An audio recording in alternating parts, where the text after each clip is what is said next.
చికెన్‌తోని చాలా రెసిపీస్ ఉంటాయండి. ఇందులోనే ఒకటి చికెన్ కబాబు. అది ఇంట్లో చేసుకోవడం చాలా ఈజీ అండ్ ఫాస్ట్‌గా కూడా రెడీ అయిపోతది. సో, ఇంట్లో ఎలా చేసుకోవాలో చూసేద్దామా? హలో అందరికీ. Welcome back to my YouTube channel అమ్మ చేతి వంట. సో, చికెన్ అంటే పిచ్చి ఉన్న వాళ్ళు ఎవరు లేరండి. అందరికీ చికెన్ పిచ్చి ఉంటది. చికెన్‌తోని ఏదన్నా ఒక రెసిపీ చేసుకొని తింటే బావుండని అనిపిస్తది. అంత చికెన్ పిచ్చి ఉన్న వాళ్ళు ఉంటారు. వాళ్ళ కోసమే ఈ వీడియో. నేనైతే చికెన్ కబాబ్ చేస్తున్నాను. దానికి కావాల్సిన మనకి ఇంగ్రీడియంట్స్ ఏంటి అంటే ఫస్ట్ చికెను అండ్ ఆ తర్వాత అయితే ఒక కప్పు మైదా తీసుకున్నాను. అందులో పడే మసాలాస్ అయితే చాలా తక్కువ అండి. మన సింపుల్ బేసిక్ అయితే కారం పొడి, పసుపు, సాల్ట్ అండ్ మన అల్లము. ఇలా చాలా తక్కువ మసాలాస్తోనైతే నేను ఇలా కబాబ్ చేస్తా. సో, లాస్ట్ వరకు అయితే ఫాలో అవ్వండి అందరూ. ఇప్పుడైతే నేను చికెన్ని చాలా 15 మినిట్స్ వరకైతే నానబెట్టుకున్నా. ఎందుకంటే అలా కొంచెం నీసు వాసన వస్తుంది కదా, అది పోవాలని. అండ్ చేసేటప్పుడైతే కడుక్కుంటా నేను. ఇప్పుడు ఈ చికెన్ పీసెస్ని అయితే నేను ముక్కలు చేసుకుంటున్నాను చిన్నగా అన్నమాట. మనకి కబాబ్కి ముక్కలు ఎంత చిన్నగా ఉంటే అంత బాగుంటుంది అన్నమాట. సో, పీసెస్ని అయితే ఇలా 2 ముక్కలు చేసుకుంటున్నాను ఒక పీస్కి. జాగ్రత్త అండో, ఈ చేతులు కూడా ఈ వేలు కట్ చేసుకునేరు చికెన్ అనుకొని. మా ఇంట్లో చికెన్ పిచ్చి ఉన్న వాళ్ళైతే చాలా ఉన్నారు. మా ఫ్యామిలీలో చికెన్ అంటే చాలా ఇష్టము. సో, ఇవాళ అయితే వాళ్ళకు కూడా కొంచెం వెరైటీగా ఉండిద్ది అనేసి అయితే చేస్తున్నాను.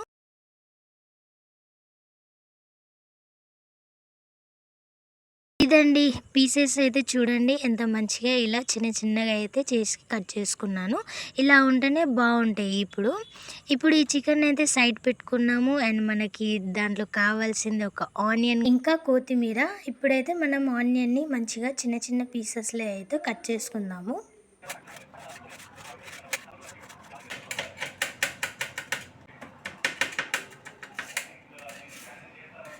So, it's done guys. Onion and కొత్తిమీరని అయితే మంచిగా కట్ చేసేసుకున్నా. ఇప్పుడు నేను ఇక కబాబ్ కోసము మనం మసాలా ప్రిపేర్ చేసుకుందాము. ఫస్ట్ అయితే నేను ఒక కప్పు మైదా తీసుకుంటున్నా. సో, మైదాని ఎలా తీసుకోవాలంటే కొంచెం ఎక్స్ట్రాగా సైడ్కి ఉంచేసుకోవాలి. ఎందుకంటే మన మసాలాలో ఒకవేళ వాటర్ ఎక్కువైతే మాత్రం అది పనికొస్తుంది అన్నమాట. అందుకే ఎప్పుడు కలిపినా కూడా ఎక్స్ట్రా ఉంచుకోవాలి. ఫస్ట్ మనం బౌల్లో అయితే మైదా వేసేసుకుందాము.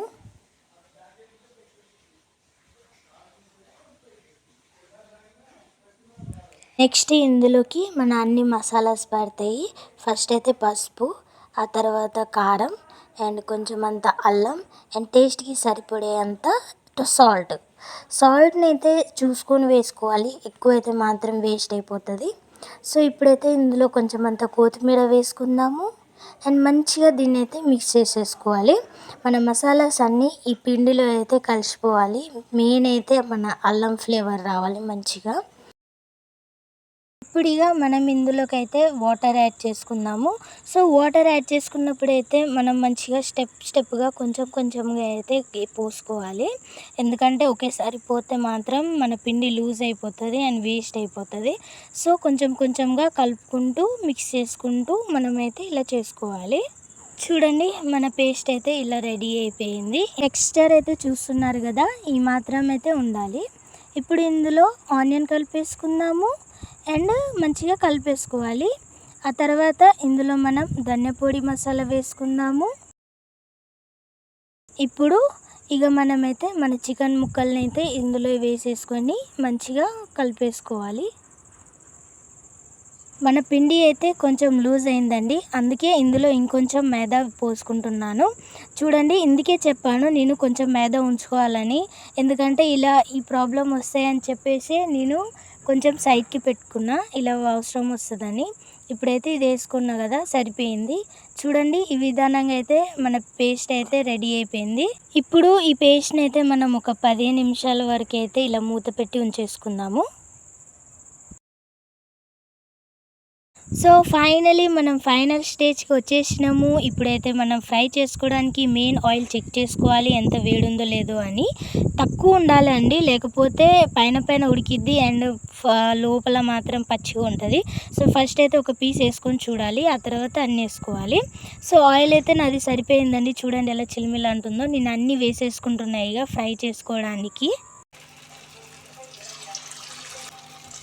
సో ఇలా మనం వంటలు చేస్తున్నప్పుడు మనకి ఇది మంచి రావాలి అని ఎంత టెన్షన్ అనిపిస్తుంది కదా. మంచిగా వస్తే చాలా హ్యాపీగా ఉంటుంది, అండ్ బాగా రాకపోతే ఆబ్వియస్లీ సాడ్ అనిపిస్తుంది కాబట్టి సో మంచిగా వండుతానికి అయితే ట్రై చేద్దాము. చూడండి ఎంత మంచిగా వచ్చినాయో పీసెస్ ఇవన్నీ కూడా.